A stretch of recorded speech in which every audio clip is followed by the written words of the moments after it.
Ms. Hazel Poa. Thank you, Mr. Speaker. There are many businesses that have been affected adversely by this oil spill incident.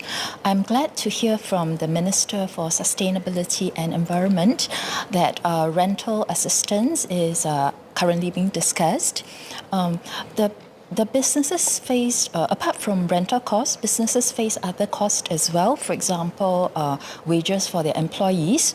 So is the government looking into possibly helping the small businesses further and, for example, seeking compensation and providing some financial schemes like perhaps bridging loans on preferential terms to tie them over until they receive their compensation? Thank you. Minister Graceful. Thank you very much for the supplementary question. Here I'm speaking really as a Minister in charge of Trade Relations, overseeing Sentosa Development Corporation as well as our tourism business. So I would encourage businesses that have been affected, first of all, to start compiling your business, your numbers, so that you can form a basis of claim.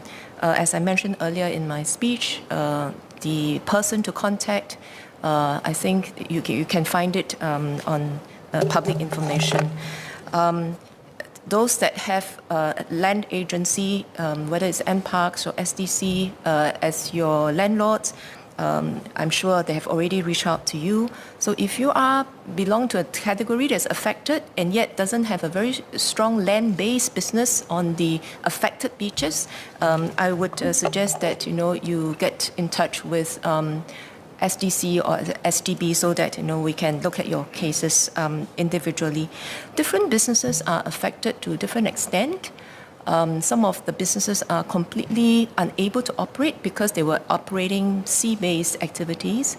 But others that are operating on the backshore of the beaches, they have been able to resume.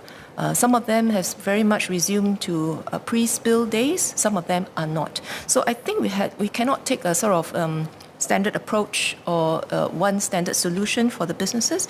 And government agencies will be very prepared to listen to the plight of the businesses and see how we can best help them.